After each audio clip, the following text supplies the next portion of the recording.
안녕하세요. 오늘의 사연 지금 바로 시작해 볼게요. 엄청 오래된 인연입니다.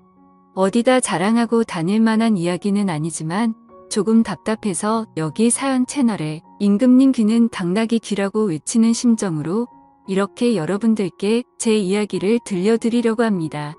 남편이 죽고 고아라 친정이 없던 저는 시아버지 집에 살기로 했습니다. 그래도 저희 시아버지가 능력은 있으셔서 저를 걷어주시는데 큰 문제는 아니었습니다. 시어머니도 돌아가신 지 꽤 됐어서 그런지 시아버님은 적적하시기도 했고 말동무가 그간 많지 않아서 외로우셨나 봅니다. 제가 동호회나 밖에 좀 돌아다니라고 권유를 했어요. 그러더니 곧잘 친구들을 사귀시고는 집에 와서 자주 노시더라고요.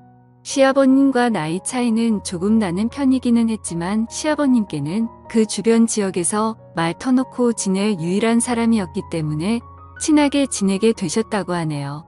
시아버님을 형님 하면서 잘 따르기도 했고 다행히 둘이서 잘 맞아서 둘이서 같이 놀러 다니고 그러셨어요. 그 인연이 이어져서 저희 집에서 자주 술을 드시곤 했습니다. 저희 집에 자주 놀러와서 지냈던지라 그리고 볼 때마다 이뻐해주고 용돈도 주고 했던 분이셨어요. 부담스러운 느낌이 아니라 오히려 저는 좋은 삼촌이 생겼다고 생각했어요. 꽤 오랜 시간 같이 있다 보니 사실상 시아버님 다음으로 많이 만나던 사람이 삼촌이었습니다. 나이가 중후하지만 분위기 있던 스타일이라서 어느 정도 호감은 있었어요. 그 정도 어렴풋이 기억이 나네요. 제가 서울에 있는 회사에 다시 들어가면서 저희 시아버님도 은퇴를 하시게 되었고 그렇게 저희는 서울로 이사를 하게 되었어요. 시아버님과 삼촌 두 분 다 속상해했지만 한국인데 못 만날 게 어디 있나며 서로를 위로했습니다. 그런데 저는 솔직히 조금 아쉽더라고요. 속으로는 삼촌을 조금 좋아하고 있었나 봐요. 그게 너무 아쉬웠어요. 삼촌 또한 제 손을 잡으면서 건강하게 잘 지내라면서 눈시울이 붉어지셨는데 그날 그때 얼굴이 아직도 기억에 선명하게 남아 있습니다. 그 영향을 받아서 저는 지금도 솔직히 중년 남성이 제 취향이 되었습니다. 그런데 연상이라는 게 사실 나이차가 한두 살 많은 연상을 말하는 게 아니었어요. 서울 가서도 연애를 하면서는 또래 남자들과 연애를 하기는 했지만 무언가 저를 채우지 못하는 것이 있었어요. 속으로 아쉬움은 많았지만 제 취향을 들킬 수 없어서 숨기기만 했어요. 남들하고 똑같이 나의 비슷한 직장인 애인을 만나게 되었습니다. 남편을 보내고 솔직히 별로 관심도 없었어서 연애를 하지 못했는데 주변에서 안타까워해서 시작한 연애이기도 했어요. 그래도 나를 받아준 사람이라 내심 많이 좋아하기도 했고 마음도 많이 썼습니다. 최선을 다하긴 했지만 한참 때인 나이인데도 이상하게 흥분이 잘 안 되더라고요. 그래도 그때 애인이 저를 많이 위해주고 기다려주고 어떻게든 맞춰보려고 이것저것 노력도 많이 했습니다. 도무지 애인한테 나는 연상이 아니면 안 될 것 같다는 말이 도저히 안 나오더라고요. 그 애인이 나쁘다고 생각하진 않는데 그도 사람인데 당연히 답답하고 힘들었겠지요. 결국 그는 저를 두고 다른 여자를 만나더라고요. 잡으려 했지만 그는 마음의 상처를 크게 주고 저를 떠났어요. 저를 위해 그만큼 희생해준 좋은 사람이었던 애인이 나를 두고 어떻게 양다리를 걸칠 수가 있나 하는 배신감이 더 컸죠. 게다가 남편을 보내고 첫 애인이었기에 애인의 바람에 저는 우울에 빠지게 되었고 그때 카카오톡도 연락처도 핸드폰에 있던 모든 걸 지워버리고 한동안 방황을 했어요. 그렇게 허무한 시간들을 보내다가 시간이 지나니까 해결이 되더라고요. 그리고 나서 다시 백업해둔 연락처를 정리하면서 카카오톡도 설치하고 정상적인 삶으로 되돌아갈 준비를 하고 있었습니다. 마지막 백업을 해둔 게 너무 오래 전이었어서 그동안의 친구 목록이 다 사라져 있었지요. 그런데 제 눈에 띄는 번호가 하나 있었으니 제가 서울에 오면서 헤어지게 되었던 삼촌의 번호였습니다. 10년 동안 같은 번호를 쓰고 있던 건지 카카오톡에 자동으로 친구 등록이 되면서 오랜만에 삼촌의 사진을 볼 수 있었습니다. 핸드폰 화면에 작은 사진으로 보니 괜히 떨리더라고요. 그래서 삼촌의 사진을 터치해서 확대를 했습니다. 여전히 중후한 매력 그대로였고 얼굴살이 조금 더 빠졌을 뿐 저를 설레게 했던 미소는 여전하더라고요. 어디 아는 사람들하고 산에 놀러 갔던 건지 정상에서 찍은 사진을 보니 오랜만에 마음이 설레기 시작했습니다. 그때부터 그가 어떻게 지내나 궁금하더라고요. 그런데 상태창을 보니까 메모 남겨놓듯이 해놓는 프로필 상태 메시지 아무것도 필요 없다라고 약간 쓸쓸해 보이는 구절을 상태 메시지로 남겨놨더라고요. 그리고 프로필 사진으로 되어 있는데 그게 올려보면 옛날에 해놓은 거고 사진들도 다 볼 수 있었거든요. 그런데 사진이 하나도 남아있지 않은 겁니다. 지금 프로필로 되어 있는 사진을 제외하면 말이죠. 그때 직감적으로 삼촌에게 무슨 일이 있는 건가 하는 생각이 들었습니다. 저는 애인에게 받은 상실감 때문이었을까요? 아니면 그 애인과 그렇게 노력을 하며 오랫동안 사랑을 나누는데도 한 번을 만족을 못했던 게 사실은 마음속에 오래전부터 그를 품고 있었기 때문이었을까요? 무작정 짐 싸들고 삼촌이 살고 있던 예전 그 동네로 향했습니다. 하도 오랫동안 이어온 인연이다 보니 어디 사는지도 다 알고 있었는데 삼촌 집에 찾아가니 모르는 사람이 나오더라고요. 10년간 삼촌과 떨어져 지낸 시간이 너무 길어서였던 걸까요? 하지만 체감상 그렇게 오랜 시간이 지난 것 같지 않은데 다른 사람이 나오니 당황스러웠습니다. 그가 보고 싶어 찾아간 동네였으니 그를 찾아 헤매고 다닐 바에는 단도직입적으로 그에게 대놓고 연락을 해봐야겠다는 생각이 들었지요. 멀리 떨어져도 얼굴 못 보고 지낼 일이 있냐고 했었지만 정말 매일매일 만나던 삼촌이었는데 이사 가자마자 10년 동안 그냥 의의 남이 되어버렸었거든요. 내 번호가 저장이나 되어 있으려나 사실 큰 기대를 하지 않았는데 삼촌은 전화를 받자마자 제 이름을 불러주더라고요. 이렇게 반갑게 맞이해줄 거면 왜 지난 10년 동안 모르는 사람처럼 지내왔는지 제가 얼마나 삼촌을 보고 싶었는지 몰랐나 싶기도 하더라고요. 삼촌과 저는 오랜만이라며 시아버님은 어떻게 지내는지 서울은 어떠니 회사는 다닐 만한지 별 시도 없자는 안부를 물으며 한참 동안 대화를 나눴습니다. 그러다가 삼촌도 제가 갑자기 연락을 한 이유가 궁금해졌는지 오랜만인 건 좋은데 무슨 일 있는 거냐고 왜 연락을 했냐고 물어오더군요. 그래서 솔직하게 삼촌 카카오톡에 있는 사진과 프로필 메시지를 보고 삼촌한테 무슨 일이 있는가 싶어서 저도 모르게 연락을 하게 되었다고 했습니다. 그러니 삼촌이 제 말을 듣고는 뭔가 쓸쓸하게 웃으면서 별일 없다고 하더라고요.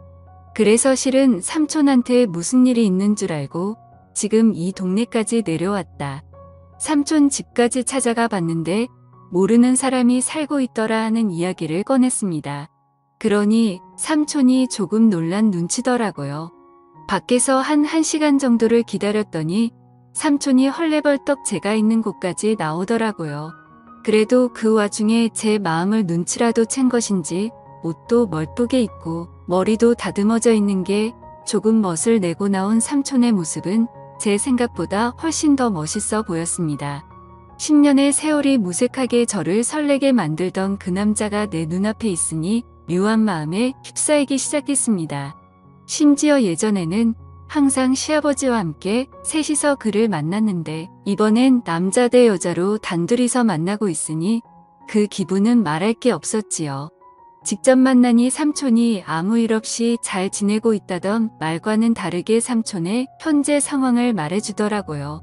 사실 저희 가족이 서울로 가기 전부터 아내와 불화가 생기기 시작했고 10년이 지난 지금에서야 결국 이혼을 하게 되었다는 겁니다. 그런데 그 과정에서 자식들이고 뭐고 다 대가리 크고 나니까 자기가 회사 다니며 힘들게 키워준 것도 모르고 어머니를 따라갔다고 자기는 이제 완전 혼자가 된 거나 마찬가지라며 힘들어 하더라고요. 삼촌이 힘들다고 하는 말에 저도 사실은 이러하다며 현재 제 상황을 설명했습니다. 저 또한 큰 우울에 빠져 있는 상황이라 삼촌이 보고 싶어 여기까지 내려왔다는 그 명분을 설명하고 있던 것 같았습니다. 그런데 삼촌은 눈이 휘둥그레지면서 그런 일이 있었는데 왜 여기를 내려온 거냐고 묻더라고요. 그래서 삼촌에게 커피 말고 같이 술이나 한잔하자고 같이 술 마셔주면 다 이야기를 해주겠다고 말했습니다. 삼촌이 눈빛이 조금 바뀌기 시작하면서 어렸을 때도 자주 가던 동네 호프집으로 저를 데리고 갔어요. 여기가 음식도 맛이 좋긴 하지만 일단 이야기하기 좋은 벽 쪽으로 자리를 잡았어요.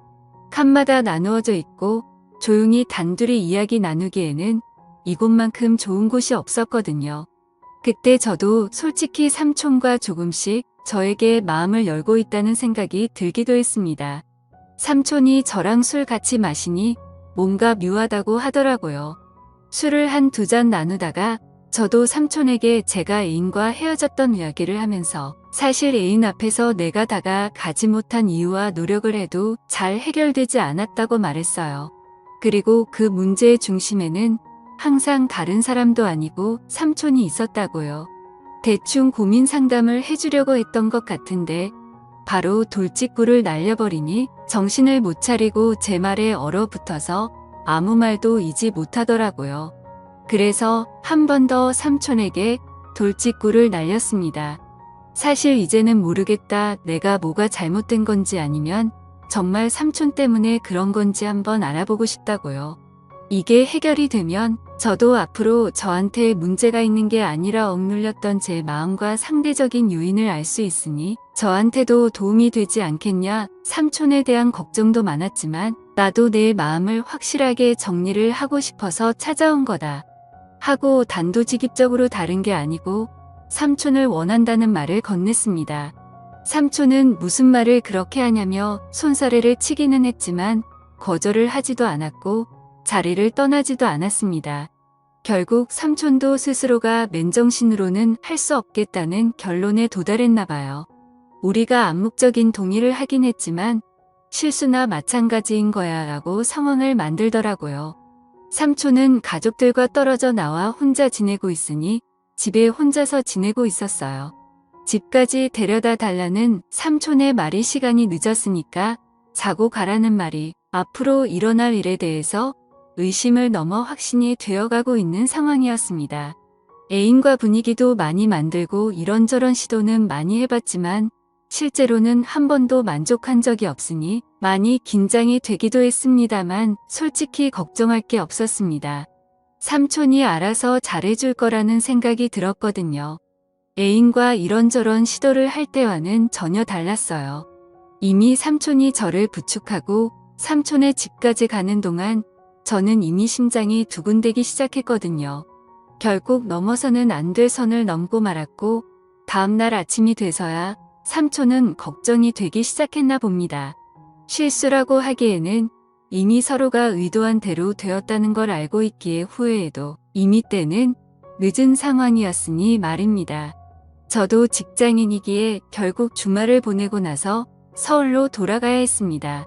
그날 이후로는 연인처럼 만나기 시작하게 되었죠.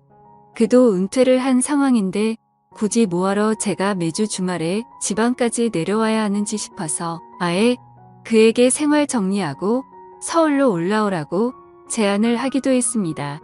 하지만 그는 저한테 버림받을까 두려움이 있었는지 주저하더라고요.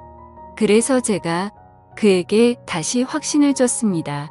당신은 내가 10년이 넘는 세월 만에 겨우 내 것으로 쟁취한 사람이라고 이제는 절대 놓치지 않을 거라고요. 제가 시아버님께 결혼하고 싶은 남자가 있다고 말씀드렸습니다. 그리고 자리에 삼촌을 데리고 나갔을 때 시아버님은 뒷목을 잡고 쓰러질 뻔했습니다.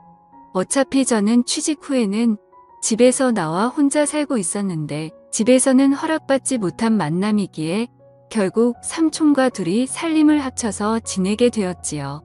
언젠가는 시아버님도 저와 삼촌의 사이를 인정해줄 그날이 올 거라 믿고 있습니다.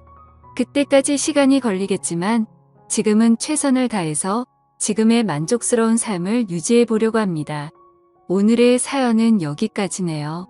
긴 사연 끝까지 들어주셔서 감사합니다. 구독과 좋아요 잊지 말아주세요.